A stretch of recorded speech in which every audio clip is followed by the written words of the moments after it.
Halo, welcome back to my channel Anak Rantau ID. Pada kesempatan kali ini kita akan membahas mengenai validitas dan reliabilitas instrumen. Pada penjelasan video sebelumnya terkait mengenai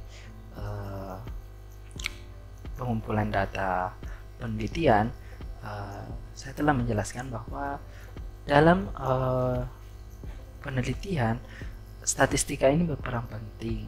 Nah, salah satunya adalah dalam hal bagaimana kita memperoleh data penelitian yang akurat. Nah, akurat di sini maksudnya data yang dihasilkan setidak-tidaknya memenuhi dua kriteria, yaitu valid dan reliable. Bagi kalian yang belum mengetahui apa sih itu valid dan reliable, pada dasarnya secara sederhana, valid itu bisa diartikan sebagai ketepatan suatu alat ukur mengukur suatu objek. Nah, orang-orang biasa menjelaskan bahwa valid itu apabila suatu itu mengukur apa yang harus diukur. Misalkan kita menggunakan meteran untuk mengukur panjang suatu benda, kemudian kita menggunakan misalkan timbangan untuk mengukur berat. Nah, itu salah satu contohnya. Valid itu mengukur dengan menggunakan alat ukur yang tepat. Selanjutnya, reliable ini disebut juga dengan konsistensi atau keajekan suatu alat ukur. Artinya apabila kita mengukur hari ini hasilnya 2 kg, besok atau hari setelahnya itu hasilnya akan tetap sama. Artinya alat ukur yang kita gunakan ini ajak atau konsisten dalam pengukuran. Seperti itu untuk pengantarnya ya. Jadi oke, kita lanjut ke bagian berikutnya.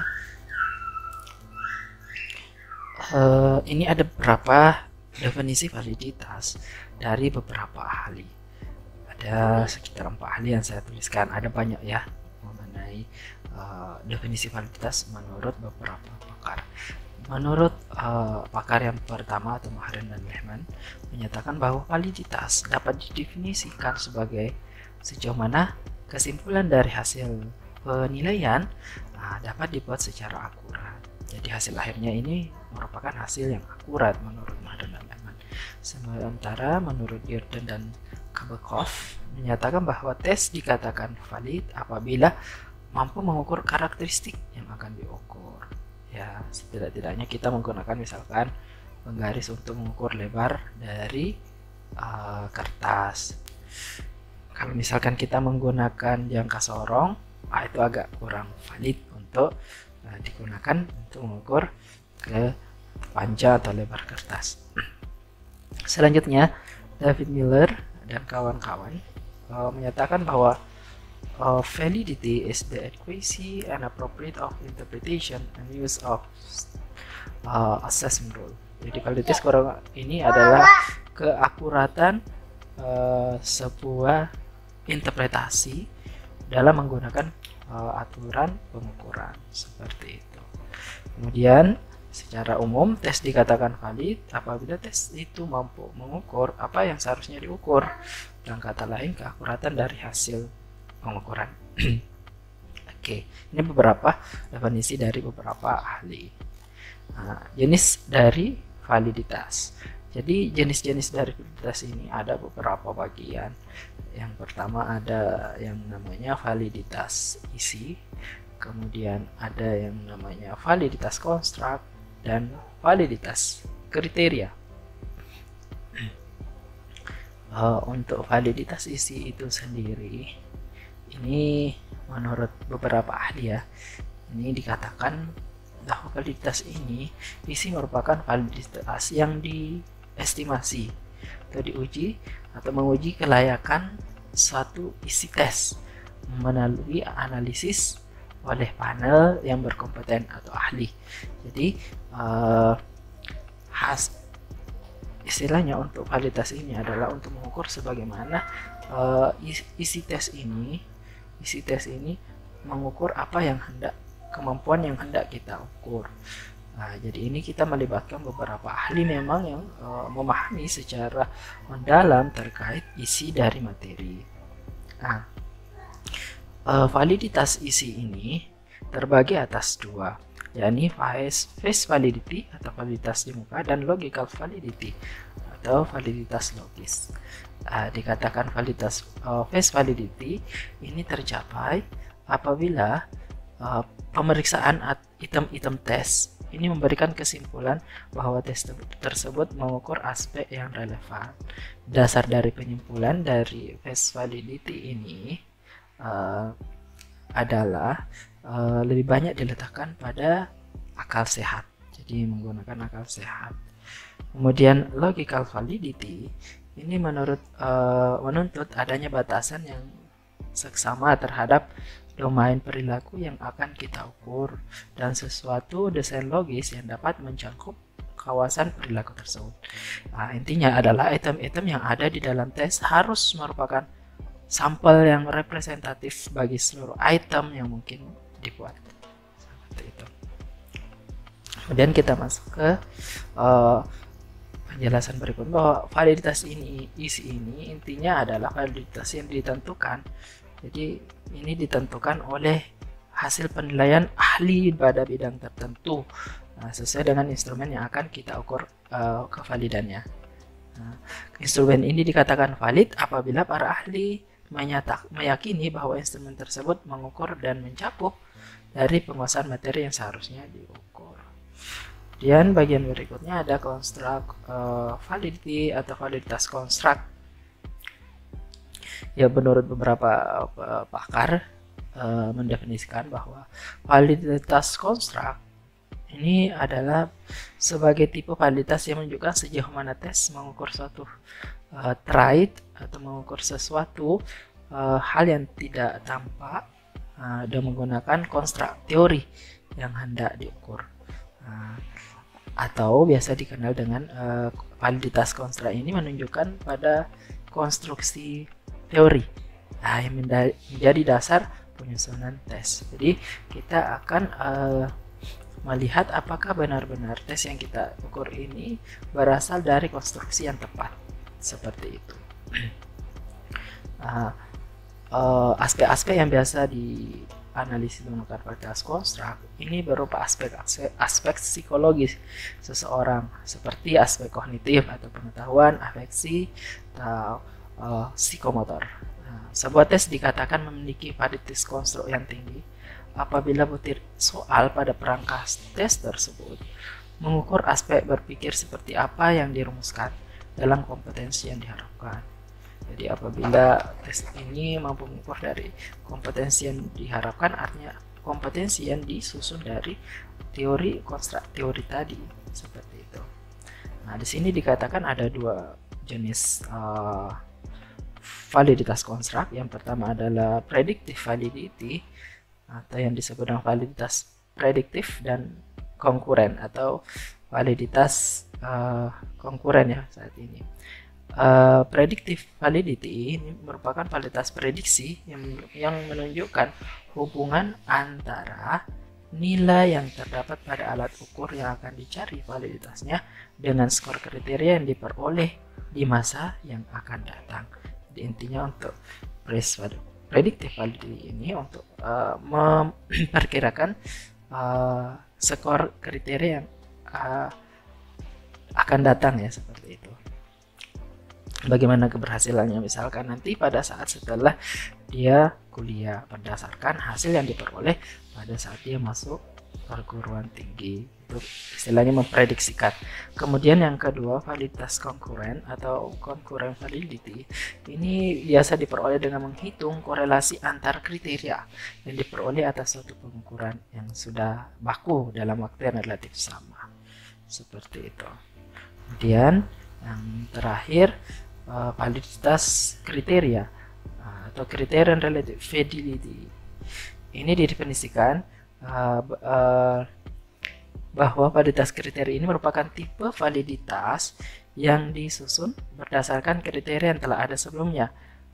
Dalam validitas kriteria, kesahihan alat ukur dilihat dari sebagaimana hasil pengukuran tersebut sama dengan pengukuran alat lain yang dijadikan kriteria. Oke, seperti itu untuk beberapa jenis validitas. Kemudian untuk membuktikan validitas, ini ada 3 ya. Ketepatan interpretasi atau penafsiran suatu tes didasarkan pada bukti yang mendukung sesuai dengan tujuan penggunaan tes itu. Bukti validitas ini dikelompokkan menjadi 3 ya. Bukti ini bisa berdasarkan isi tes yang pertama ya. Jadi bukti yang pertama berdasarkan isi tes, artinya apa? Bukti berdasarkan ini diperoleh dari suatu analisis hubungan antara isi tes dan konstruk yang akan diukur. Isi tes ini mengacu pada tema, kata-kata, format butir, tugas atau pertanyaan pada tes, seperti juga prosedur administrasi dan penskoran. Bukti validitas isi dapat diperoleh dari analisis hubungan antara si tes dan konstruk yang akan diukur. Pembuktian validitas ini berdasarkan isi bisa digunakan pada validitas di muka atau face validity dan validitas logik atau logical validity. Yang kedua adalah bukti berdasarkan proses respon. Bukti validitas ini berdasarkan proses respon ini merupakan analisis terhadap respons butir individu. Jadi hasil respon yang diberikan, pertanyaan tentang strategi unjuk kerja atau respon terhadap item tertentu dapat memperkaya definisi konstruk. Jadi ini untuk pembuktian yang kedua ini berdasarkan hasil dari pengerjaan tes itu. Kalau yang pertama tadi ini berdasarkan isinya saja belum pada hasilnya, ini merupakan bukti berdasarkan isi tes. Sementara untuk proses respon adalah pembuktian validitas berdasarkan hasil kerja dari tes yang digunakan. Kemudian yang ketiga, bukti berdasarkan hubungan dengan variabel lain. Analisis hubungan skor tes dengan variabel eksternal atau yang lain dilakukan untuk melengkapi bukti validitas. Bukti validitas ini berdasarkan hubungan dengan variabel lain yang disebut dengan validitas kriteria. Kemudian prosedur untuk memperoleh bukti validitas tersebut memerlukan kriteria yang dari luas berdasarkan hubungan dengan skor tes yang diuji validitasnya. Oke, seperti itu ya. Beberapa contoh terkait mengenai yang tadi jenis validitas. Ini untuk validitas yang pertama adalah validitas isi ya. Jadi untuk validitas ini contohnya dalam penelitian ini pada saat kita akan menyusun kuis mingguan di kelas statistik misalnya, cukup mampu digunakan untuk mengukur pokok bahasan setiap bab. Jadi untuk validitas isi kita harus mengetahui apa betul kuis yang kita gunakan atau tes yang akan kita kembangkan ini benar-benar mengukur semua pokok bahasan atau mencakup pokok bahasan dari setiap bab yang akan kita ujikan. Sehingga betul-betul kita harus meyakinkan bahwa setiap bab pada pokok pembahasan statistik ini tercover dalam tes itu. Itulah validitas isi secara garis besarnya. Kemudian untuk validitas kriteria, misalkan ada sebuah tes kemampuan untuk menunjukkan hubungan dengan seorang chef. Ini istilahnya tes memasak ya. Ada tes EATS namanya, dari kemampuan memasak menunjukkan hubungan dengan seorang chef setelah 2 tahun mengikuti sekolah memasak. Apakah hubungan nilai skor tes dengan beberapa perhitungan yang sudah valid dan meningkatkan ke seperangkat kemampuan yang sama, memeragakan ya kemampuan yang sudah ada. Jadi seperti ini, ada tes ini untuk mengetahui kemampuan memasak seorang. Kemudian kita memiliki seseorang yang sudah ahli, sudah 2 tahun, dan kita akan melihat apakah tes yang kita susun ini betul-betul memenuhi kriteria yang menunjukkan bakat seorang chef seperti itu. Jadi istilahnya ada kriteria tertentu yang kita jadikan. Kemudian untuk validitas construct. Ini construct yang tadi kita bahas mengenai kriteria. Ini contohnya adalah pada saat kita ingin mengukur motivasi. Nah, motivasi siswa dalam pembelajaran ini akan disusun berdasarkan teori-teori yang ada terkait motivasi. Nah, untuk validitas konstruknya kita akan melakukan uji yang namanya biasanya menggunakan uji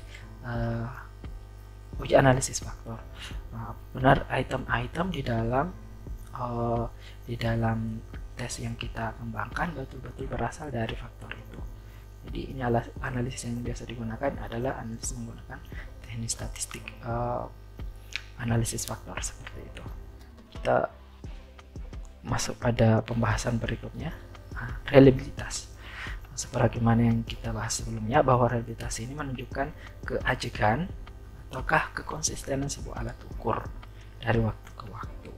Menurut Prof. Jumari Mardapi menjelaskan bahwa reliabilitas merupakan koefisien yang menunjukkan tingkat keajegan atau kekonsistenan hasil pengukuran suatu tes. Nah, menurut Nitko dan Brockhart menyatakan bahwa reliabilitas adalah sejauh mana hasil tes setiap siswa tetap konsisten setelah dilakukan berulang kali sesuai dengan prosedur penilaian. Ya, seberapa konsisten setelah dilakukan berulang-ulang. Kemudian Robert Johnson mengatakan bahwa reliability means the consistency of examined score across source of facet as association, task, and result. Jadi kekonsistenan dari hasil atau skor hasil penilai tes berdasarkan facet, apakah berupa kondisi tertentu, tes tertentu, dan penilaian rater. Jadi hasilnya tetap konsisten meskipun dilakukan pada waktu yang berbeda atau occasion, kemudian task ataukah melakukan misalkan penugasan yang berulang ataupun dengan menggunakan rater yang berbeda, hasilnya tetap konsisten. Nah, sekarang menurut berdasarkan ketiga definisi ini bisa kita katakan bahwa reliabilitas adalah ketepatan atau keajegan dari sebuah tes dalam menilai apa yang dinilai. Artinya tes tersebut menunjukkan hasil yang sama walaupun diberikan berkali-kali kepada objek yang sama pada waktu yang berbeda, seperti itu. Oke.